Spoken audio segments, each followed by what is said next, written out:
Do you want to know the gory, raw details of crime? Let me tell you.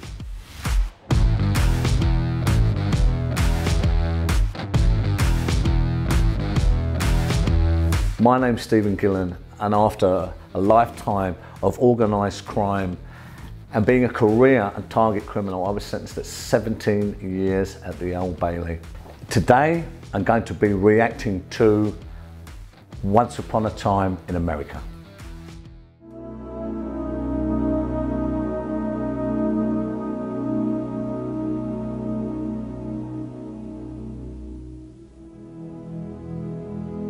It's a fantastic shot. One of the things I love about Once Upon a Time in America is its chronological order, which gives the viewers, you know, a chance to go right the way through their lives.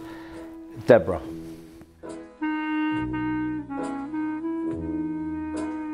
It's a very human story. And of course, there was always the girls in the middle of these iconic stories.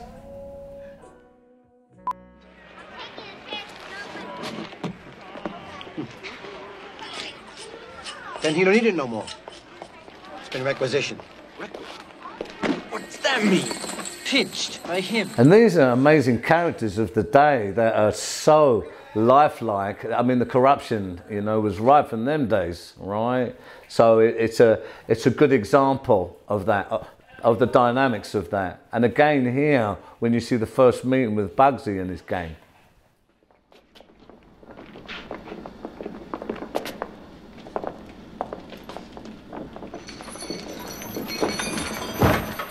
You know, and you have to know, guys, back in these days, and this is a typical example, you know, this is lifelike. This is what it happens, you know, and the younger guys, when you're coming up like that, they're very vicious. This is very vicious, and, you know, the obvious thing happens. I mean, I certainly, when I was coming up, one of the first things I went away for was GBH with a knife, and I was 16 years of age. I'll introduce myself.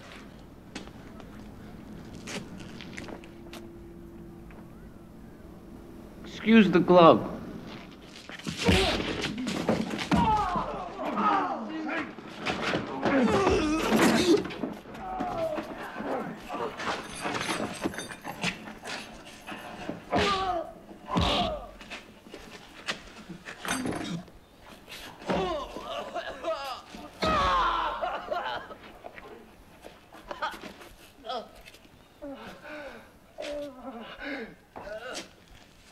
It's my cut.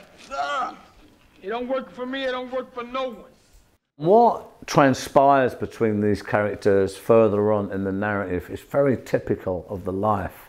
Because although someone like Bugsy, very strong, very forceful, would get away with this with most people, there'll always be other characters who they're not going to stand for that. So really in this life you live by the sword, you can certainly die by it. And what transpires further in this film gives a perfect example of that, of just where these two, the way they are, something else is going to happen in the future between these guys.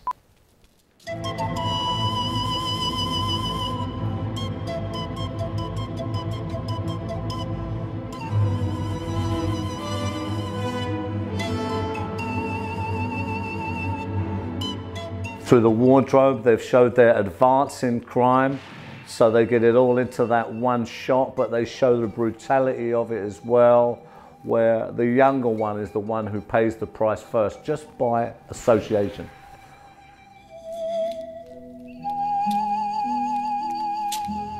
Iconic shot, Brooklyn Bridge there. Some masterful cinematography in this film all the way through.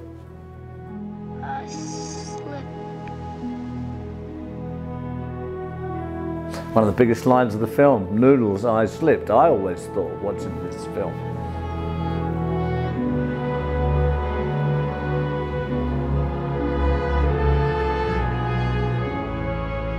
You know, I'm not messing. They used to call me Noodles in prison.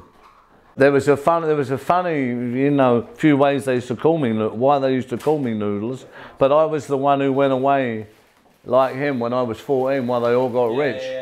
That was one of the reasons, but the other reason was because, you know, I looked like Robert De Niro and it was Bobby. Bobby was the other name. So a couple of people, they jumped onto Noodles once upon a time in America.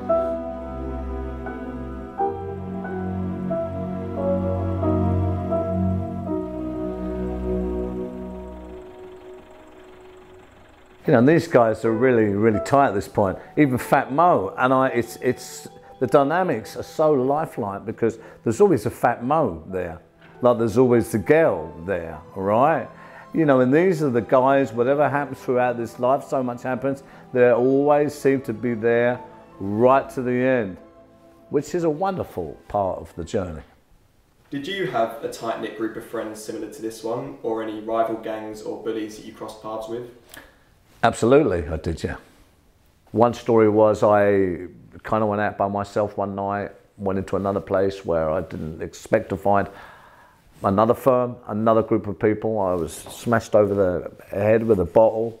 I had a weapon on me that day. Luckily, the weapon saved my life, but I managed to use my wits, save my life and get out of there that night. Noodles witnessing Dominic's death completely affected him and his way of life. What was it like for you when you had your own experience of witnessing something surprisingly similar? Yeah, it's always shocking, that kind of thing. How we take it, I suppose we take it in different ways. I learned that the world, you know, was like that, a very hard place, very, very quick.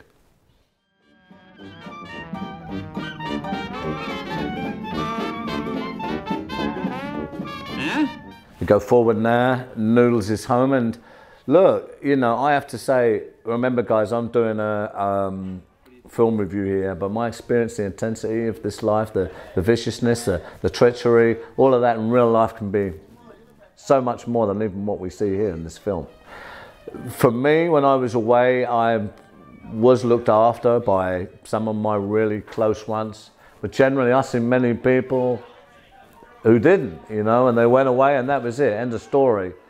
But this is authentic because the way that they come through, which is why I loved this film and how tight that they was, you know, it's very fair to say they started together and they'll go right through to the end together. I did have that with some of my close ones too. Welcome back, Noodles. Hey, Noodles.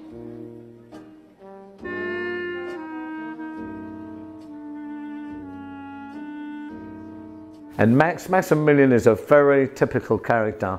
So clever the way this is scripted, because he sees something there, he's got a jealousy in him, and he needs to dominate everything, so he pulls Noodles back at that time. There's a lot more going on here than the scene with the eyes, and this is typical of this life. Always trying to see, trying to code, trying to learn, trying to understand what is going on behind, not what the eyes see.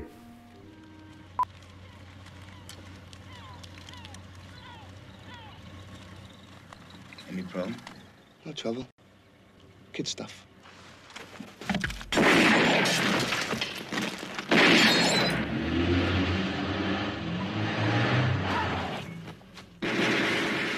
This is a very iconic scene, but I've got to tell you straight away, these guys, this is very, very authentic of the times, or of the life, certainly, because they're coming up at that certain age and they're all in, really. They're going to go to the end and they don't mind what they're going to do. So for them, this is a wonderful opportunity to jump up quickly to the next level, get the resources. They don't mind taking these guys out to do that. It's really as easy as that.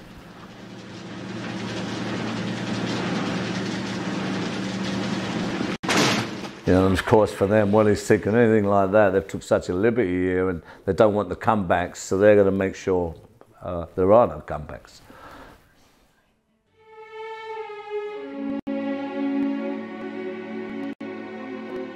Regardless of what people was going on here with this scene, this is a very well thought out dynamic, even between with Max in it, where they go well back to their children, of the love story where they all love this same woman.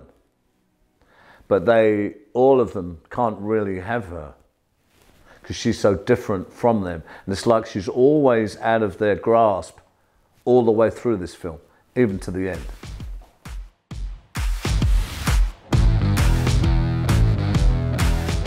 The reception Noodles got when he got out of prison was very heartwarming. Can you tell us about the reception you received from friends and family? Had there been friends that stuck with you during your time away all the way until you were released? Yeah, there was. I mean, it wasn't like that. Some people, they come, they look after you, they give you some money, whatever, and they said, you know, they help you, find your feet. I was lucky in that respect. Many people who I used to know, and a lot of people, they was left. Once out of prison, do you believe Noodles was influenced back into a life of crime by the people around him? How easy is it to unconsciously get back into that life? I think prison is a university of crime anyway, and you are a product of your environment in that way.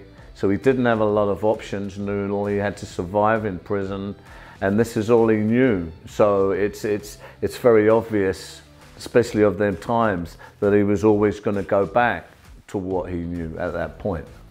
Max ends up getting involved in Noodles and Deborah's relationship and ultimately ends up betraying him. Did you have any friends who ended up stabbing you in the back, or did the people around you stay loyal?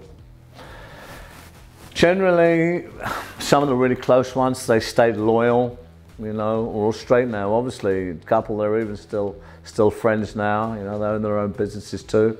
But there's a lot of treachery. And there were some people who, you know, I knew them 25 years, but you know, a couple of times they tried to set me up to get me killed. So this is a reality of this life.